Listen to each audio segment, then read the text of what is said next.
धर्मांतर. टिळक ख्रिस्ती झाल्यानंतर काय काय झाले ते दुसऱ्या भागात सांगेन. या प्रकरणात आता ख्रिस्ती होण्यासंबंधित आणि लिहून ठेवलेला मजकूर देऊन हा भाग संपतो. आपण सर्वांस माहीत आहे की जे सत्यशोधक आपल्या कोत्या बुद्धिमत्तेच्या कसोटीवर पवित्र शास्त्राची किंमत करू पाहतात, त्यांच्या मार्गात नव्या करारात सांगितलेले प्रभू ख्रिस्तांचे चमत्कार डोंगरासारखे घेऊन पडत असतात. या शोधकास मनुष्याच्या पुत्राची ओळख होते, पण देवाच्या पुत्रास ओळखण्याची योग्यता त्यांच्या ठायी नसते. ते खांबी गेलेल्यास ओळखतात, पण पुन्हा उठलेल्या प्रभूला ओळखण्याची त्यांना मारामार असते. अशा शोधकांची खात्री करण्याचा उत्तम उपाय म्हटला म्हणजे त्यांच्याबरोबर प्रार्थना करावी. प्रार्थनेच्या सुवर्ण महाद्वारातून त्यास वारंवार बापापुढे नेऊन उभे करावे व त्या दयावंत जगत्पित्याविषयी त्यांच्या हृदयात खरे प्रेम जागे करून द्यावे, येणेकरून त्यास बापाची ओळख पटेल व अर्थातच या चमत्कारांविषयी त्यांच्या शंका निरस पावतील. मला नेहमी असे वाटते की खऱ्या शोधकाला ईश्वरच स्वतः असले कठीण मुद्दे स्पष्ट करून दाखवितो. नवीन ख्रिस्ती झालेल्या व्यक्तीभोवती मी तसाच आहे, कारण मला धर्मांतर करून नुकतेच 11 महिने झाले आहेत. खऱ्या सत्यशोधकांपेक्षा त्यांचा बाणाच मूर्तीपूजेचा आहे किंवा सदा नन्नाचा पाडा घेऊन बसलेले पाखंडी, अगर ज्यांना काही समज नाही, काही समजून घेण्याची इच्छा नाही, त्यांच्या अंगी टवाळपलीकडे काही करण्याची योग्यता नाही, असल्या लोकांचा घोळका जमत असतो. यातले पुष्कळ लोक या चमत्कारावर विश्वास ठेवण्या इतका मी वेडा कसा झालो म्हणून हसत आहेत. जे मला पूर्णपणे ओळखतात त्यास तर हे मोठेच गूढ कोडे वाटत आहे. या सर्वांस माझा जबाब एकच असतो. मी त्यांना म्हणतो, पहा, मीच चालता बोलता चमत्कार आहे. मजकडे पहा निदान. जे मला ओळखतात त्यास तरी हा चमत्कार उघड उघड कळण्यासारखा आहे. मी ख्रिस्ती नाही का? माझा प्रभू ख्रिस्ताचे ठायी पूर्ण भाव आहे ना? सुमारे 2-2.25 वर्षापूर्वीच मी या ख्रिस्ताचाच व त्याच्या अनुयायींचा हाडवैरी नव्हतो का? आज ख्रिस्त सेवेत सदा उत्सुक अशा या हाताने त्यास ख्रिस्तांच्या निंदेच्या भरात किती कागद भरकांडली आहेत. आज जी जिव्हा ख्रिस्तांच्या एका कृपेची साक्ष द्यावयास सदा तयार आहे, तिनेच त्या पवित्र नामाची एका काळी नाही ती अवहेलना केली आहे ना? त्यावेळेस हा ख्रिस्ती होईल असे कोणाला स्वप्नात तरी वाटले होते का? हिंदू धर्माचा इतका अभिमान बाळगणारा हा गृहस्थ त्या धर्माला ताज्य मानून बायबलवर्णी देवाच्या इच्छेस सादर होईल अशी त्यावेळेस कोणी कल्पना तरी केली असेल का? तथापि माझा तो अभिमान गळाला व आज मी देवापुढे ख्रिस्ताचा हात धरून लहान बाळाप्रमाणे उभा आहे. हे पाहून इतर लोक आश्चर्य करतील, यात काहीच नवल नाही. पण मलाच याचे आश्चर्य वाटत आहे. यापेक्षा आणखीन चमत्कार कोणता पाहिजे? या चमत्काराच्या खरेपणाला प्रमाणे नको. खरोखरच बंधू भगिनींनो, हा चमत्कार अशातला आहे की हे सर्व देवाची दया होय. या वाचून अन्य शब्दांनी याचे स्पष्टीकरण व्हावयाचे नाही. ख्रिस्ती होणारा मी नव्हे, तर त्या ममताळू मेंढपाळानेच मजकरिता आपली 99 कोकरे सोडून मला भयंकर पहाडातून ढुंडाळून आणले आहे. माझ्या अंगात किती अभिमान आणि ताटा भरून उरलेला. माझी तयारी नवीन धर्मस्थापना करण्याची होती, तोच मी आता येशूचा शिष्य बनलो आहे. धन्य तो प्रभू, खरोखरच सारा धन्यवाद त्यालाच असतो. हिंदुस्थानासाठी एक नवीन धर्म स्थापनाचा मी प्रयत्न करीत होतो खराच, इतकेच नाही तर ज्याच्या योगाने जगातील सर्व राष्ट्रे एका बंधुत्वाच्या अनुबंधाने एकजीव होतील असल्या धर्माच्या मागे मी लागलो होतो. या कल्पनेने कित्येक वर्ष मी गुंगून गेलो होतो. ही कल्पना म्हणजे पुढे ख्रिस्तीपणाचे महामंदिर रचण्याकरता परमेश्वराच्या सदैकराने माझ्या अंतकरणात आधारशिलेसारखी बसवण्यात आली होती. कोणतेही कार्य एकदम होत नाही. मी ख्रिस्ती झालो, पण हा परिणाम ज्या परोक्ष कारण परंपरेचा झाला तिथे इत्थंभूत वर्णन देण्यास मला अवकाश नाही. इतकेच पुरे की माझी आई फार भाविक व प्रेमळ होती.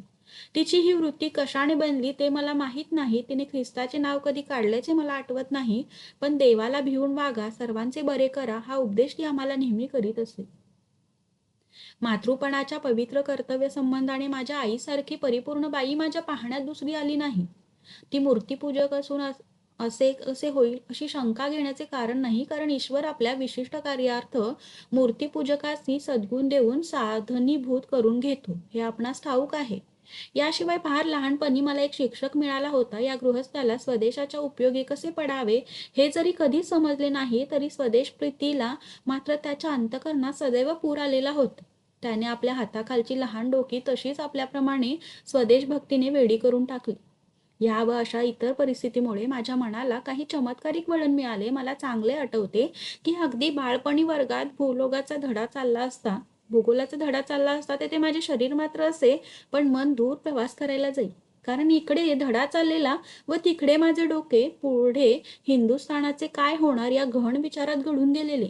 इतक्या लहानपणी सुद्धा माझ्या देशातला जातीभेद पाहून माझे पित्त खवळे. मी केवळ 14-15 वर्षाचा असता एकदा मुलांच्या सभेत एकंदर दानधर्माचा मक्ता ब्राह्मणांकडेच का या विषयावर बोललो होतो. त्यावेळेस माझ्या बापाने काही मौजेने व काही रागाने हा पुढे एक दिवस बाटणार म्हणून जे उद्गार काढले होते ते आता मला आठवतात. एखाद्या जुन्या चालीत चिकटून राहणाऱ्या शिक्षकाच्या हाताखाली मी कधी होतो असे मला वाटत नाही. बहुधा माझी गाठ सुधारक शिक्षकांशीच पडलेली असते. येणेकरून कोणत्याही विषयावर प्रांजलपणे विचार करण्याची मला सवय लागली. या शिक्षकांनी मला विचार, उच्चार व आचार या त्रयीत धीटपणा दिला. माझी आई लवकरच निर्वतली व एकंदर माझ्या बाल्यावस्थेत जेणेकरून माझ्या विचार स्वातंत्र्याला खंड पडेल असा असला धाकदपटशहा माझ्या कपाळी कधीच आला नाही. हिंदुस्थानला ऊर्जित काळ आला तर तो धर्माच्या महाद्वारानेच येईल अशी माझी पक्की समजूत झाली होती. त्यामुळे माझ्या शक्तीप्रमाणे धर्म व तत्वज्ञान ह्या विषयाच्या अभ्यासात मी गढून गेलेलो असे. शेवटी नागपुरास मला एक खरा आश्रयदाता मिळाला. आजपर्यंत मी या सामान्य गृहस्थाला आपल्या बापाप्रमाणे मानित आहे. 4-5 वर्षापूर्वी मी या गृहस्थाचे काम पत्करले. काम म्हणजे नुसते लेखन वाचन. हिंदू धर्मासंबंधी विशेषतः वैदिक व अध्यात्म वाङ्मय जितके उपलब्ध होते तितके मिळवण्यात त्यांनी हजारो रुपये खर्च केले. त्या अध्यात्म ज्ञानात व कल्पनासागरात एकसारखा 3 वर्ष मी पोहत होतो. मला अभ्यासाची हौस होती व ती ह्या सन्मित्राने पुरवली. शेवटी माझ्या नवीन धर्माची मूलतत्वे मी तयार केली. ती ही एक जगाचा करता कोणीतरी अंतःकरण विशिष्ट व्यक्ती आहे. त्याला सर्व मनुष्यजाती लेकरासारखी आहेत. 2 सर्व धर्मशास्त्रे मनुष्यकृत असून ईश्वराचे ज्ञान करून देणारा एकच ग्रंथ आहे. तो ग्रंथ हे जग आहे. पूर्वजन्म व पूर्वजन्म हे मुळीच नाहीत. पूर्वजन्म व पुनर्जन्म हे मुळीच नाहीत. मनुष्याचे सुखदुःख व्यक्तीच्या अनुवंशिक, आत्मविशिष्ट व सामाजिक कर्तव्य आत्ममुक्तेवर अवलंबून आहे. 4 देवाचे ठिकाणी भाव इहपरलोकी बंधुता हेच सर्व धर्माचे सार होय. 5 मूर्तीपूजेसारखे दुसरे पाप नाही. या मतांची स्थापना करावयाची म्हणजे मला एक लियाच बनले पाहिजे होते. नंतर मी निरनिराळ्या धर्मसंस्थकांच्या चरित्रांचा अभ्यास करू लागलो. त्यापैकी पुष्कळचे व माझे जमले नाही. तथापि गौतम बुद्धांची आणि माझी गट्टी जमली व त्यांच्या चुक्या सोडून त्यांचेच अनुकरण करण्याचा मी विचार केला. आश्चर्य वाटते की बायबल किंवा ख्रिस्त या गोष्टी माझ्या स्वप्नीही आल्या नाहीत. त्याचे पहिले कारण बायबलची अत्यंत सोपी भाषा होत. आपणा सर्वथा दुर्गम किंवा त्याच्या योगाने मेंदूला बरीच कसरत पडेल अशा विषयात ब्राह्मणांचे लक्ष लागावयाचे. हा त्यांचा जणू काय जन्म स्वभावच बनून गेला आहे. जर हिंदू धर्मावरील संस्कृत ग्रंथाची प्राकृत भाषांतरे करून मी ब्राह्मणांच्या हातात दिली तर माझी खात्री आहे की ते ती केरकचऱ्यासारखी समजून दूर फेकून देतील. त्यातले एक अक्षरही समजत नाही असे मंत्र कोणी म्हणू लागला की हे लोक खुश. पण तेच जर कोणी भाषांतर करून म्हणले तर त्याची टर उडलीच. ख्रिस्ती धर्माकडे मुळीच न पाहण्याचे एक कारण झाले तरी यापेक्षा फारच मोठे कारण म्हटले तर दुसरेच आहे. ते हे की मला कोणी ख्रिस्ती उपदेशकच मिळाला नाही व माझे लक्ष लागले अशी तद्धर्मविषयक मराठी पुस्तके माझ्या हाती आली नाही. याशिवाय इतर मूर्तीपूजकांप्रमाणेच ज्या बायबलची पुरती 1-2 पानेही मी कधी वाचली नव्हती त्यांच्या विरुद्ध मात्र पुष्कळ गोष्टी माझ्या वाचनात व ऐकण्यात आल्या होत्या. या धर्माकडे माझे लक्ष स्वदेशीय ख्रिस्ती लोकांकडे पाहून जावे तर माझ्या पाहण्यात जे ख्रिस्ती लोक आले त्यांची अध्यात्मस्थिती फार शोचनीय होय. मला असे वाटते की मूर्तीपूजक व ख्रिस्ती यांच्यामध्ये भेद काय तो खाण्यापिण्याच्या रीतीभातीपुरताच आहे. या सर्व गोष्टी ख्रिस्त व ख्रिस्ती धर्म यापासून मला दूर ठेवण्यास कारणीभूत झाल्या होत्या. 1893 मध्ये माझ्या आश्रयदात्याच्या इच्छे अनुसरून धर्म व तत्वज्ञान या विषयावर एक नवीन मासिक पुस्तक काढण्याचे मी पत्करले. म्हणजे याचे संपादकत्व मात्र मी आपल्याकडे घेतले. 2 अंक निघाले व पुढे माझ्या नवीन मतामुळे मला ते काम सोडून द्यावे लागले.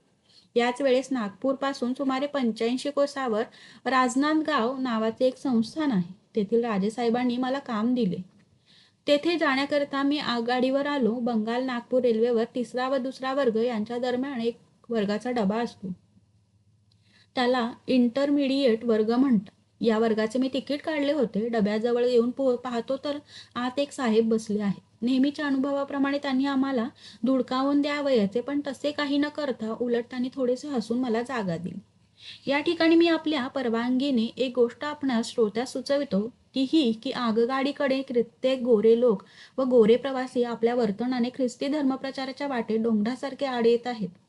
हिंदू लोकात ख्रिस्ती धर्मासंबंधी हसू येण्यासारखे अज्ञान आहे, तरी त्यास ख्रिस्ती म्हणवणाऱ्यांनी कसे वागावे याची बरीच कल्पना करता येत आहे. हिंदू लोकांमध्ये ख्रिस्ती धर्मासंबंधाने हसू येण्यासारखे अज्ञान आहे, तरी त्यास ख्रिस्ती म्हणवणारी कसे वागावे याची बरीच कल्पना करता येत आहे. तशा ते जितके गोरे तितके सारे ख्रिस्ती असे समजत असल्यावरून कित्येक साहेबांच्या दुर्वर्तनामुळे त्यांच्या दृष्टीने ख्रिस्तांच्या राज्यास धक्का पोहोचवणारे हे लोक रेल्वेकडे कितीतरी भरले आहेत. असे का, याचे मला वारंवार सखेदाश्चर्य वाटते.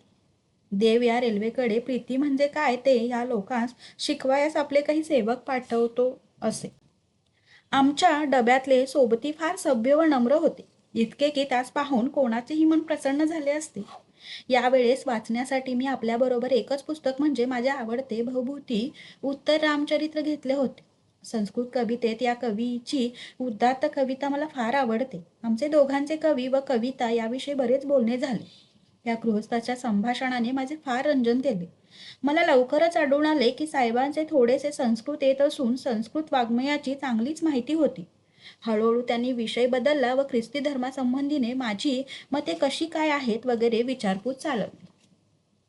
मी त्यांना आपल्या नवीन धर्माची कल्पना सांगितली. ते ऐकून ते मोठ्या गंभीरतेने म्हणाले, मला वाटते आजपासून 2 वर्षाच्या आत तुम्ही ख्रिस्ती व्हाल. हे ऐकून मला मोठे आश्चर्य वाटले. त्यांचे ते भविष्य वेडेपणाचे होय असेच मला भासले. त्यानंतर आम्ही पुष्कळ वेळ बोलत होतो. साहेब मला म्हणाले, तरुण गृहस्था, देव तुला ओढून घेत आहे. बायबलचा अभ्यास कर, ख्रिस्ती चरित्राचे चांगले परिशीलन कर, म्हणजे तू खरोखर ख्रिस्ती होशील.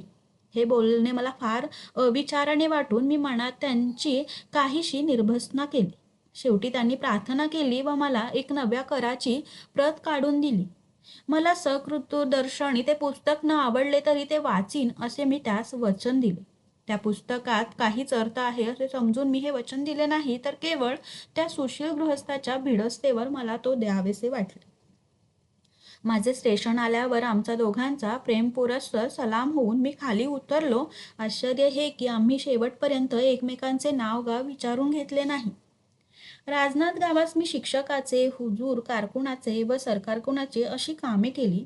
शेवटच्या हुद्द्यात नाझराच्या कामाचाही समावेश झाला होता, परंतु ज्याला वाचनाचा व्यासंग आहे अशा मनुष्याचे मन रमवण्यास त्या ठिकाणी साधने कमी. तशात मला अत्यंत प्रिय असे माझे संस्कृत ग्रंथ नागपुरात राहिलेले. त्यामुळे सदरहून साहेबांचे दिलेले वचन मला पाळावेच लागले व तेणे करून नव्या कराराचे वाचन आणि मनन मला घडले.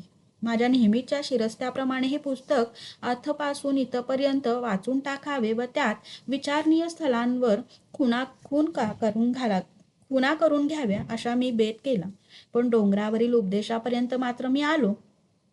त्या उपदेशातील प्रीती, करुणा व सत्य यांनी रसासलेल्या वाक्यरत्नांना सोडून मला पुढे जावे ना. हिंदू तत्वज्ञानातील अत्यंत दुर्बोध प्रश्नांची उत्तरे येथे माथीच्या या 3 अध्यायात मला मिळाली. जन्मांतरासारख्या गहन विषयाचे पूर्णपणे यात खंडन केलेले पाहून मला मोठे आश्चर्य वाटले. ख्रिस्ताविषयी अधिक माहिती मिळाली अशा उत्कंठेने मी बायबल शेवटपर्यंत वाचित नेली.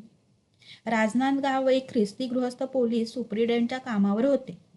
त्यांनी मला लहान लहान पुस्तकांचे व पत्रकांचे पुडके दिले. त्यात मला बुशनेल साहेबांनी लिहिलेले ख्रिस्तशील नावाचे एक पुस्तक मिळाले. त्यांच्या वाचनाने येशू चरित्रज्ञानाची माझी क्षुधा अधिकच प्रदीप्त झाली.